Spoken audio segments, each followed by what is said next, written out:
سوف نتعرف في هذا المثال على أحد أنواع تنسيق الكتابات، ويستخدم هذا التنسيق مع النصوص التي تم إدخالها باللغة الإنجليزية إلى المستند. فكما تعلمنا من قبل أثناء الحديث عن تنسيق الحروف أنه يمكننا اختيار حالة الحروف small caps أو all caps،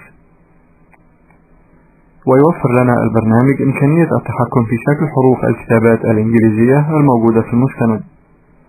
فنقوم باختيار الكتابات التي نريدها من المستند، ثم نفتح القائمة Format ونختار Change Case، فيظهر المربع الحواري Change Case الذي يحتوي على الخيارات المختلفة لحالة الحروف.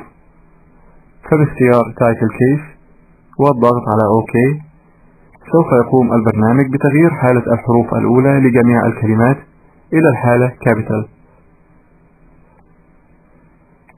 وباختيار Sentence Case سيتم تحويل حروف جميع الكتابات المختارة إلى الحالة Small فيما عدا الحرف الأول من الفقرات. وباختيار Upper Case سوف يتم تحويل جميع الحروف إلى الحالة Capital. وباختيار Toggle Case سيتم تغيير حالة الحروف بحيث تتغير الحروف Capital إلى Small والحروف Small إلى Capital.